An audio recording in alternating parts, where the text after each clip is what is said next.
ETF index mutual funds నేర్చుకుని stock మార్కెట్లో రాణించాలనుకుంటున్నారా? వెంటనే ఈ నెంబర్కి కాల్ చేయండి.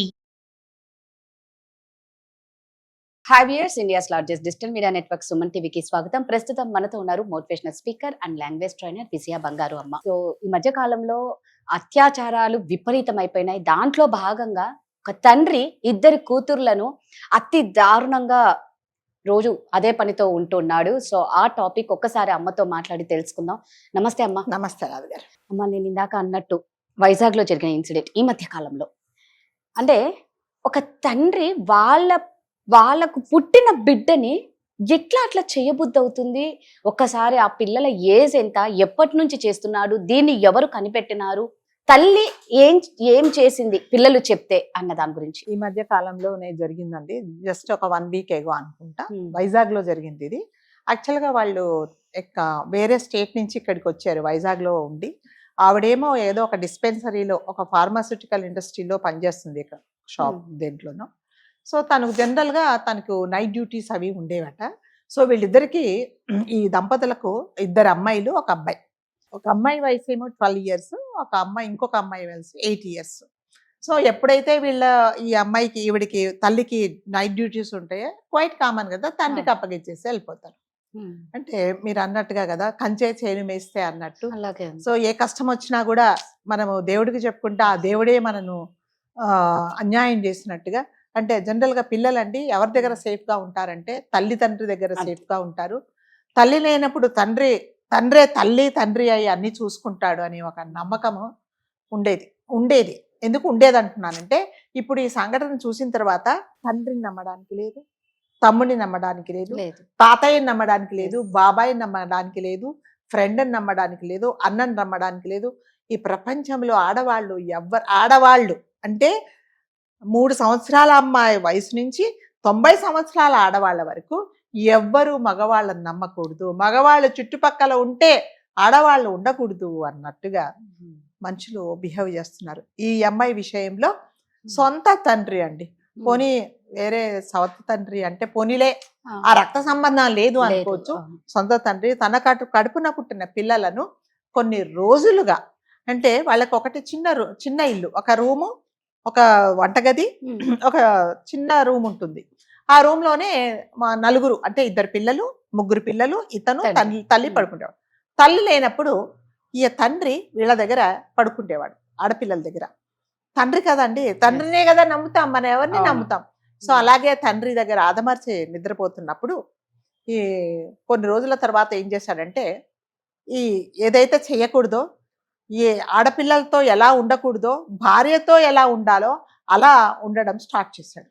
అంటే ఆ పిల్లలు ఎంత ఇద్దరిని మళ్ళీ అటువైపు ఇటువైపు ఒకరిని పడుకోబెట్టి ఒకరి తర్వాత ఒకరిని ఇలా చేయడం మొదలు పెట్టాడు. అలా కొన్ని రోజులు చేశాడు.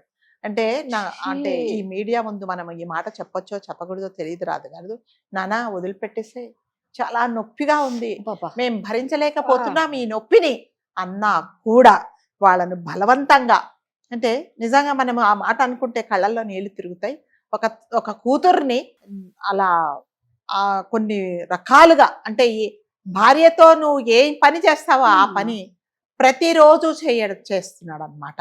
వాళ్ళకు రాత్రి అయితే భయం వేసేది. సరే కొన్ని రోజుల తర్వాత ఏం చేశారంటే, అది భరించలేక తల్లికి చెప్పారు. తల్లికి చెప్తే తల్లి ఏం చేసిందని నిలదీసింది, తండ్రి నువ్వేంటి ఇలా పని చేస్తున్నావంటే, ఒక చీపురు కట్ట తీసుకొని 3 కొట్టేసి, ఇంకొకసారి ఎవరికి చెప్పినా మిమ్మల్ని నేను చంపేస్తానని బెదిరించాడు. బెదిరించినప్పుడు తల్లి ఊరుకుంది. కానీ అదేనండి చేసిన తప్పేంటంటే అదే. అంటే నిజంగా వెంటనే ఆమె కంప్లైంట్ ఇచ్చినా, లేకపోతే 4 పిలిచి వాడిని చావు దెబ్బలు కొట్టినా కూడా అది జరిగేది కాదు. సో ఇంకా ఆమె ఏం చేసిందంటే వదిలేసింది. మరి తన ఉద్యోగం తను చేసుకోక తప్పదు, వెళ్ళక తప్పదు. సో 1 రోజు 2 రోజులు, సార్ నాకు ఏదో పని ఉంది, మా పిల్లలకు ఒంట్లో బాగాలేదు అంటే ఊరుకుంటారు. కానీ మరి తనకుండే నైట్ డ్యూటీ తను షీ కాంట్ అవాయిడ్. సో అలాగే వెళ్తుంది, తను అలాగే చేస్తున్నాడు. ఇక ఆ పిల్లలు ఎవరికి చెప్పుకోలేకపోతున్నారు. సో అట్లాగే స్కూల్కి వెళ్తున్నారు పాపం. ఆ బాధను భరిస్తూ, జ్వరం వచ్చినా ఎవరికైనా చెప్పుకోవచ్చు, ఒళ్ళు నొప్పులు వచ్చినా ఒకరికైనా చెప్పొచ్చు, ఒక చోట దెబ్బ తగిలినా నాకు ఈ దెబ్బ తగిలిందని చెప్పుకోవచ్చు. సొంత తండ్రి, దట్టు అన్నం, అంటే పసి మొగ్గలండి వాళ్ళు కదా, 8 సంవత్సరాలు 12 సంవత్సరాలు అంటే లోకం తెలియని వాళ్ళు. అంటే ఒక భార్య భర్త 4 రోజులు వాళ్ళు కలిసి కాపురం చేస్తే 5వ రోజు అసలు ఎవరికి అట్లాంటిది ఇది ఉండదు. అలాంటిది అంత ప్రతిరోజు అదే పని చేస్తున్నారు అంటే ఇద్దరిని అలా చేస్తున్నారంటే మనం ఒకసారి ఊహించుకుంటే నిజంగా వాళ్ళ బాడీ ఎంత ఇంజూర్ అయిపోయి ఉంటుందో, మానసికంగా వాళ్ళు ఎంత కృంగిపోయి ఉంటారో మనకు తెలుస్తుంది. సో స్కూల్కి వెళ్తారు. స్కూల్కి వెళ్ళినప్పుడు స్కూల్ టీచర్ అడిగారు, ఏంటమ్మా ప్రతిరోజు నువ్వు చాలా యాక్టివ్గా ఉంటావు కదా, కొన్ని రోజుల నుంచి చూస్తున్నాను, ఏమైంది నీకు, ఎందుకు ఇలా ఉన్నావు అని అంటే ఆ టీచర్ని ఒక తల్లిని కావలించుకున్నట్టు అలా కావలించుకొని బోర్రున ఏడ్చింది. ఏమైంది చెప్పు, ఏమైంది చెప్పంటే మా నాన్న ఇలా చేస్తున్నాడు నన్ను మా చెల్లిని, మేము భరించలేకపోతున్నాం, రాత్రి అవుతుందంటే మాకు భయంగా ఉంది అంటే ఆ టీచరు నిజంగా ఆ టీచరు ఎక్కడున్నా మీకు దండం పెట్టాలంటే చేతులెత్తి దండం పెట్టాలి. జనరల్ గా ఈ కాలంలో టీచర్స్ చూస్తున్నాం మనము, ఎంత అంటే అంతవరకే మాట్లాడుతున్నారు. అందరూ కమర్షియల్ గా అయిపోయారు. చదువుకున్నావా, హోంవర్క్ చేసావా, ఫీజు కట్టావా అనే మాట్లాడుతున్నారే కానీ ఈ రోజు ఎందుకు నువ్వు ఇలా ఉన్నావు, రోజు యాక్టివ్ గా ఉండేవాళ్ళు నువ్వు ఎందుకు ఉండట్లేదు అని ఆ అమ్మాయి ప్రశ్నించిందంటే తన పిల్లల పట్ల ఎంత కన్సర్న్ గా ఉందో తెలుస్తుంది. వెంటనే వెళ్ళి కంప్లైంట్ ఇచ్చిందండి ఆ పిల్లల్ని తీసుకొని. అప్పుడు వాళ్ళు ఒక లెటర్ రాశారనమాట. ఆ లెటర్ లో ఎలా రాశారంటే వాళ్ళ బాధ అంతా చేశారు. మా నాన్న మమ్మల్ని ఇలా చేస్తున్నాడు, మేము ఏం చెప్పాలో తెలియదు, ఏం అంటే వాళ్ళకు ఒక పరిస్థితులలో అసలు ఏంటి చేస్తున్నాడు, మాకు ఏం జరుగుతుంది అనే కన్ఫ్యూజన్ లో కూడా వాళ్ళు ఉన్నారు. అంటే చంటి పిల్లలకండి వాళ్ళకు నిజంగా 9 సంవత్సరాలు 8 సంవత్సరాలు 12 సంవత్సరాల పిల్లలకు లోకం తెలియని పిల్లలు వాళ్ళు, ఒక మొగ్గ లాంటి వాళ్ళు, వాళ్ళు ఇంకా చాలా ఈ లోకం తెలియదు, ఈ ప్రపంచంలో ఏం జరుగుతుందో లేదు, పెళ్లి అంటే తెలియదు, పెళ్లి తర్వాత ఇలాంటిది కూడా ఉంటుందా అని కూడా తెలియని ఆ పిల్లలను ప్రతిరోజు అలా చేస్తున్నాడు అని వాళ్ళ ఆవేదన అంతా ఒక పేపర్లో రాసి పెట్టుకొని ఆయనకి కంప్లైంట్ ఇచ్చారు పోలీసులో. పోలీస్ కంప్లైంట్ ఇస్తే నిజంగా పోలీస్ వాళ్ళు కూడా ఏదో ఇది అంటే ఎవిడెన్స్ చూపించారు. ప్లస్ ఇక్కడ ఏంటంటే మనం చెప్పుకోసం సొంత తండ్రి రక్తం పంచుకొని పెట్టిన పిల్లలను అలా చేశాడు. ఒక దెబ్బ కొట్టినా మనం ఇంత పెద్ద హైలైట్ చేయము కదా, ఒక అన్నం పెట్టకుండా కూడా ఇది చేయము, ఇంకొక రకంగా హరాస్ చేసినా కూడా మనం సరే పోనీలే అనుకుంటాం. అలాంటిది నువ్వు ఒక పైశాచికంగా ఆడపిల్లల మీద పడి నువ్వు ఇలాంటి అఘాయిత్యం చేశావు అంటే చాలా ఇది భరించలేని, అసలు దీన్ని క్షమించలాని నేరం అండి. అతనికి 20 years 20 సంవత్సరాల కఠిన కారాగార శిక్ష విధించారు. అదైతే నిజంగా అతను చేసిన అన్యాయానికి పిల్లల పట్ల అంటే అతను బిహేవ్ చేసానికి ఇదైతే సరిగ్గా సరిపోని శిక్ష అండి. సో ఇదంతా అంటే దీనివల్ల మనం తెలుసుకోవాల్సింది ఏంటంటే మన ఆడపిల్లల్ని మనం ఎక్కడ పెట్టుకోవాలో తెలియట్లేదు, ఎక్కడ ఉంచుకుంటే వాళ్ళు సేఫ్గా ఉంటారో తెలియదు. మరి ఎవరైనా సరే డ్యూటీకి వెళ్ళాల్సిందే, ఉద్యోగం చేసుకోవాల్సిందే. మరి ఆడపిల్లలను ఎవరిని నమ్మి ఎవరి దగ్గర పెట్టాలో తెలియట్లేదు.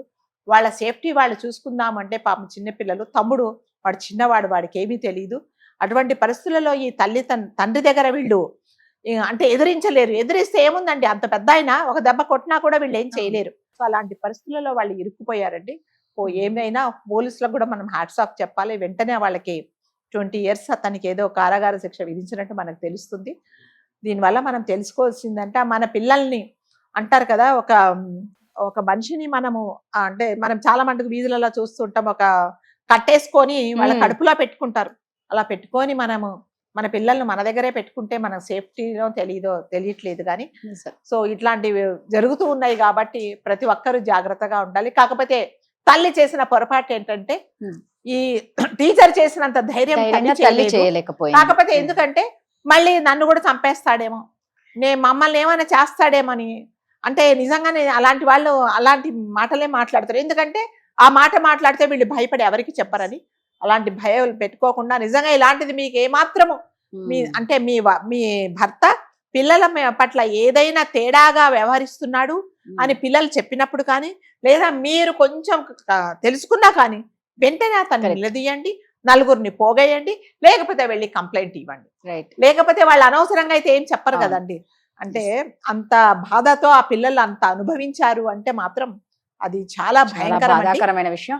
సో నిజంగా అంటే ఇది వైజాగ్ లో జరిగిందండి. నిజంగా ఇది తలుచుకుంటే మాత్రం బాబోయ్ అసలు ఏం మాట్లాడాలో కూడా అర్థం కావటం లేదు. ఆడపిల్లలకు రక్షణ లేదు అని మరోసారి నిరూపించారనమాట ఆ తండ్రి.